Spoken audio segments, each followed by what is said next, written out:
మీ బంగారం బ్యాంకులో ఇతర ప్రైవేటు సంస్థల్లో ఉన్న విడిపించి కొనబడను. కొమ్మూరి గోల్డ్ ఆంధ్ర మరియు తెలంగాణ. నమస్తే, వెల్కమ్ టు అవర్ ఛానల్. నేను పద్మిని. ప్రస్తుతం పాటు ప్రముఖ ఆధ్యాత్మికవేత్త, ప్రముఖ న్యూమరాలజిస్ట్ లక్ష్మీ నరసింహస్వామి ఉపాసకురాలు శ్రీమతి స్రవంతి గారు మనతో పాటు ఉన్నారు. మాట్లాడదాం. నమస్తే అక్క. నమస్తే పద్మిని. పెట్ లవర్స్ మనం చూస్తూనే ఉంటాం. చాలా అంటే 170% మంది పెట్ లవర్స్ ఉంటారు కదా. అవి కుక్కలు అనుకోవచ్చు, పిల్లులు అనుకోవచ్చు. ఇంకొంచెం ముందుకెళ్తే ప్యారెట్స్ ని, కొన్ని లవ్ బర్డ్స్ ని పెంచుకుంటూ ఉంటారు.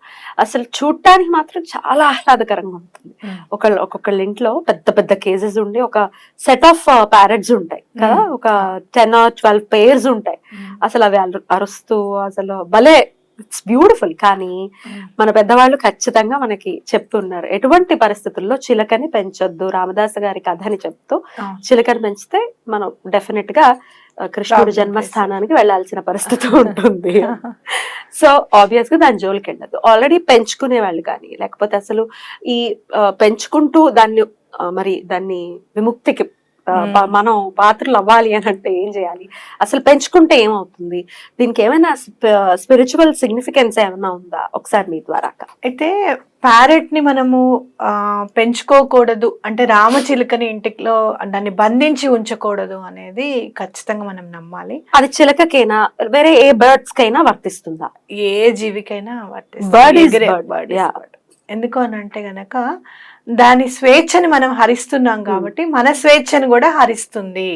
అంటే మనం ఎప్పుడు కూడా చెప్పుకుంటాం కదా, యూనివర్స్ కి మనం ఏమి ఇస్తే అదే ఇస్తుంది అని చెప్తాం కాబట్టి, తిరిగి వస్తుంది అని చెప్తాం కాబట్టి, స్వేచ్ఛని హరించడం అనేది మహాపాపం అన్నమాట. ఇప్పుడు ఎవరన్నా నీకు చాలా నాలెడ్జ్ ఉంది ఏదో ఒక విషయం మీద, మీరు ఇంతవరకే మాట్లాడండి, మీకు 5 నిమిషాలే టైం ఇస్తాము అని చెప్తూ ఉంటారు. అసలు ఈ సబ్జెక్ట్ మీద నేను చాలా అనుకున్నాను, నేను ఎలా మాట్లాడలేకపోతాను అనిపించింది అనుకో, ఆ టైంలో మనం ఎంత స్ట్రెస్ ఫీల్ అవుతాం మానసికంగా, అవునా కాదా? అట్లాగే మనం ఇంట్లో కూడా నువ్వు ఇది చేయొద్దు, అది చేయొద్దు, పూజలు అనుకో, ఎవరికన్నా బాగా ఆధ్యాత్మికంగా ఇంట్రెస్ట్ ఉంటుంది, దాన్ని కట్ ఆఫ్ చేసేసి ఎట్లా కాదు పొద్దుస్తమాన్ని నువ్వు ఎందుకు పూజల దగ్గర కూర్చుంటావు అని చెప్పి అన్నారనుకో, అట్లాంటి స్వేచ్ఛ లేదనుకో, ఎంత బాధ అనిపిస్తుంది. మనం ఈవెన్ మూవ్ అవుతున్నా చేస్తున్నా ఏదో రకంగా మనం మానసికంగా మనని అరికడితేనే మనకు అంత బాధ అనిపించినప్పుడు, దాన్ని శారీరకంగా మానసికంగా కూడా దాని స్వేచ్ఛని పూర్తిగా హరిస్తున్నాం మనం. అందుకే చిలకని గనక బంధిస్తే బంధనంలోకి నువ్వు వెళ్ళిపోతావు అనేది మనకు అర్థమవుతుంది. అయితే ఇప్పుడు నేను చెప్పే రెమెడీ మాత్రం బిజినెస్ కి చాలా బాగా ఉపయోగపడుతుంది. ఎవరైనా బిజినెస్ చేసుకుంటున్నారు, లేకపోతే జీవితంలో అసలు ఎదుగుదలే లేదనుకుంటున్నారు, ఎక్కడ వేసిన గొంగళి అక్కడే ఉందండి. మేము పెళ్ళయిన తర్వాత, మాకు పిల్లలు పుట్టిన తర్వాత ఎప్పుడో ఒక్కసారి నేను ఒకటి కొనుక్కున్నాను ఇంట్లో వస్తువా, ఆ తర్వాత మళ్ళీ నేను విలువైన వస్తువు కొనలేదండి, ₹1 కూడా నేను దాయలేదండి అని చెప్తూ ఉంటారు కొంతమంది. సాడ్ కదా చాలా. అట్లా మీరేమైనా ఇబ్బంది పడుతుంటే గనక, బిజినెస్ డెవలప్ అవ్వాలి అని అనుకుంటే గనక, ఇప్పుడు నేను చెప్పే రెమెడీ చాలా బాగా పనిచేస్తుంది. అయితే ఈ రెమెడీకి మనం కేవలం రామచిలుకనే ఎందుకు ఎన్నుకున్నాము అని అంటే గనక, మనం ఏమైతే మాట్లాడతామో అదే మాట్లాడుతుంది రామచిలుక. మిమిక్రీలో సూపర్ స్టార్. ఎన్ని చిలుకలు ఉన్నా కూడా, ఇంకా చాలా అందమైన చిలుకలు, ఇంకా చాలా ఇదిగా ఉన్నా కూడా, మీనాక్షి అమ్మవారి చేతిలో కానివ్వు, లేదు అంటే గనక శ్యామలమ్మ చేతుల మీదే కానివ్వు, రామచిలుకకి మాత్రమే ఉంది అర్హత, అవునా కదా? అలాగే రాముల వారి పేరు తీసుకుంది కూడా రామచిలుకే, అవునా? అంటే భగవంతుడు దానికి చాలా ఇంపార్టెన్స్ ఇచ్చాడు అనేది ఖచ్చితంగా మనకి అర్థమవుతుంది.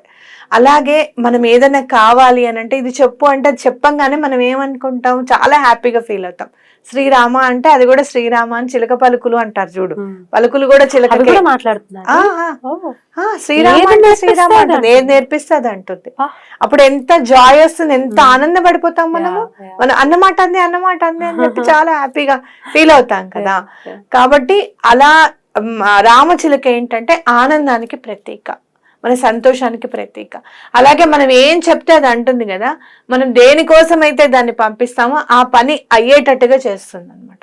భగవంతుడికి మనకి ఒక అనుసంధానం ఏర్పరుస్తుంది అనేది ఖచ్చితంగా మనం చెప్పుకోవచ్చు. ఎక్కడైనా మన బాల్కనీలోకి వచ్చింది అంటే చాలా చాలా ఉత్సాహంగా చూస్తాం, మరి అరే చిలక చిలక అని కదా. అవునక్క, కరెక్ట్. పిల్లలు కూడా శ్యామలమ్మ పూజ చేసుకున్నాను, చదువుకున్నాను, నేను కోర్టు దగ్గర ఇట్లా నుంచున్నానో లేదో కిటికీ దగ్గరికి వచ్చి నా చాలా సేపు అక్కడే ఉండి వెళ్ళింది అక్క. నాకు చాలా సంతోషం అనిపించింది, వాళ్ళ అమ్మవారే వచ్చారు అన్నట్టుగా అనిపించింది అని చెప్పి చెప్పింది అనమాట. అట్లా చాలా ఆనందపడతాం.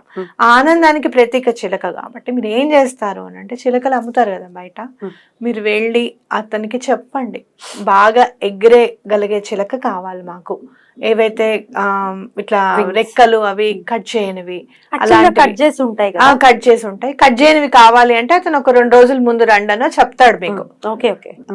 అంతే కదా, దాన్ని ఎక్కడి నుంచి అయితే తీసుకొస్తాడో 2 రోజుల ముందు, తర్వాత 2 రోజుల తర్వాత రండనో చెప్తాడు. అలా మీరు పంజరంతో సహా కొనుక్కోవాలి చిలుకని. ఓకే, కేజ్తో సహా ఇంటికి తెచ్చేసుకోండి. ఇంటికి తెచ్చిన తర్వాత దానికి కొంచెం ఒక టమాటో కానివ్వు, లేకపోతే ఒక కుకుంబర్, అంటే కుకుంబర్ని ఏమంటాం మనం,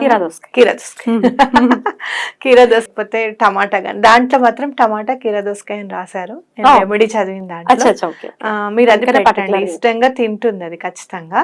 తిన్న తర్వాత మీకు ఏదైతే కోరిక ఉందో, జీవితంలో ఎదగాలనుకుంటున్నారు, లేకపోతే బిజినెస్ చాలా డెవలప్ అవ్వాలనుకుంటున్నారు కదా, చక్కగా దాన్ని చేతిలోకి తీసుకుని దాన్ని వదిలేసేయండి పైకి. తప్పకుండా మీ కోరిక ఏదైతే ఉందో భగవంతుడికి తప్పకుండా చెప్తుంది. ఆ కోరిక నెరవేరడానికి చాలా హెల్ప్ చేస్తుంది ఈ రెమెడీ. బ్యూటిఫుల్. అసలు ఇమాజిన్ చేస్తూ ఉంటేనే షీఈస్ ఫ్రీ అన్న ఫీలింగే మనసులో ఎంత ప్రశాంతమైనటువంటి ఫీలింగ్ తీసుకొచ్చిందో. ఒక్కళ్ళకి స్వేచ్ఛని ఇవ్వడము అని అంటే అసలు చాలా గ్రేట్ అన్నమాట. చాలా అంటే చాలా గ్రేట్. ఆ స్వేచ్ఛని మనం ఒక జీవికి ఇస్తున్నాము అని అంటే ఇంకా గ్రేట్. అందులో దాని జీవితం మొత్తం బందీగా ఉండాలి అని చెప్పి ఎవరైతే అతని కేజ్ లో పెట్టి అతను తీసుకొని వస్తాడో వాళ్ళకి ఇలాంటివి ఉండకపోవచ్చు. తీసుకొని వస్తాడో ఈ డౌట్ వస్తే ఏం ఆన్సర్ చెప్తారు? అమ్మేవాడు బానే ఉన్నాడు కదా, వాడు ఏం జైలుకి వెళ్ళట్లేదు కదా అంటే వాట్ ఈస్ యువర్ ఆన్సర్? ఏం బాగుంటాడు నెక్స్ట్ జన్మలో అనేది మనం ఉండము, అతను ఉండడు. అవునా కాదా? అతని దాంట్లో ఎన్ని చిలుకలు ఏం చేశాయో అతని చేతుల్లో బందీ అవుతున్నాయి. కర్మ రిలేటెడ్, మనం ఏం చెప్పలేం.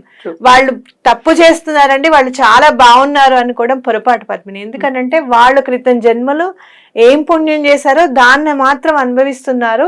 ఇప్పుడు చేసేది మాత్రం చక్కగా మళ్ళీ అలానే నోట్ చేసుకుంటాడు భగవంతుడు, అలానే యూనివర్స్ నోట్ చేసుకుంటుంది, అదే వాళ్ళకి వస్తుంది అనేది ఖచ్చితంగా మనం నమ్మాలి. అవునా కాదా? కాబట్టి అలా మీరు అసలు ముందు ఫ్రీడమ్ వచ్చేస్తుంది. ఒక 10 మంది చేశారనుకో ఈ రెమెడీ, 10 చిలుకలకి ఫ్రీడమ్ వస్తుంది. అవునా కాదా? తప్పకుండా యూనివర్స్ చాలా హర్షిస్తుంది. లవ్ బర్డ్స్ ని కూడా ఇదే విధంగా చేయొచ్చా? ఇఫ్ నాట్ చిలుక, రామచిలుక మాత్రమే చెప్పారు ఇందులో, లవ్ బర్డ్స్ గురించి చెప్పలేదు. ఒక్కొక్కటి ఎందుకు చెప్పారు అని కూడా చెప్తాను నేను. ఒక్కొక్కటి ఇప్పుడు మనం ఉల్ఫ్ మ్యాజిక్ బిగిన్నాం అంటున్నాం. ఉల్ఫ్ ఒక స్పిరిట్ ఉంటుంది, అలాగే ప్యారెట్ కి కూడా ఒక స్పిరిట్ ఉంటుంది.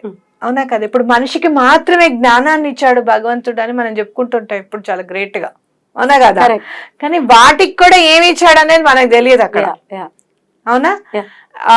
కాకి గురించి పరమాచారి గారు చెప్తూ ఉంటే, కాకి ముందు మనం నథింగ్ అనిపిస్తుంది. అంతా ఇంటెలిజెంట్ కాదు, అది అసలు మెయింటైన్ చేస్తుంది. అట్లా 6 తర్వాత తినదు, ముట్టుకోదు, అందుకే అన్నాళ్ళు బతుకుతుంది కదా.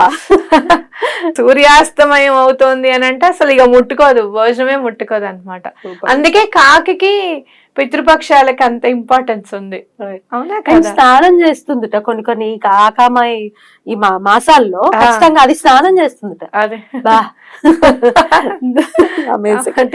మనము ఒక్కొక్కటికి ఒక్కొక్కటి స్పిరిట్ ఇచ్చాడు భగవంతుడు. అట్లానే మనకి అంటే రామచిలుకకి ఏంటి అని అంటే ఏదైనా సరే ఆనందాన్ని ఇచ్చే ఇది ఇచ్చాడు.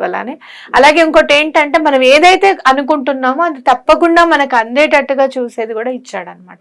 కాబట్టి తప్పకుండా ఇది రామచిలుకతోనే చెయ్యాలి. బ్యూటిఫుల్, చాలా అద్భుతంగా వివరించారక్క. ఇక ఆ కేజ్ ని మనం ఏదైనా చక్కగా డెకరేటివ్ ఐటమ్ గా కూడా మనం మార్చుకోవచ్చు. అది మన దగ్గర ఉండొచ్చు.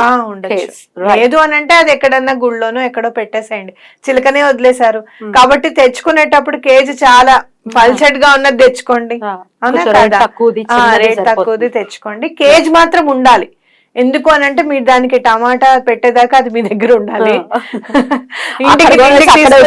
ఇంటికి తీసుకొచ్చుకునేది ఉండాలి. పైకి తీసుకొని వెళ్ళి చక్కగా దాన్ని వదిలేస్తున్నప్పుడు కేజీ కూడా ఎక్కడన్నా ఎక్కడో అక్కడ మీరు తొక్కని జాగాలను ఎక్కడో అక్కడ పెట్టేసేయండి. లేదు అంటే గనక గుళ్ళో పెట్టేసేయండి, గుడి పక్కన ఎక్కడైనా పెట్టేసేయండి, మీ ఇష్టం. ఇంకా రైట్, బ్యూటిఫుల్ గా ఎక్స్ప్లెయిన్ చేశారక్క. Thank you so very much. నమస్తే. నమస్తే.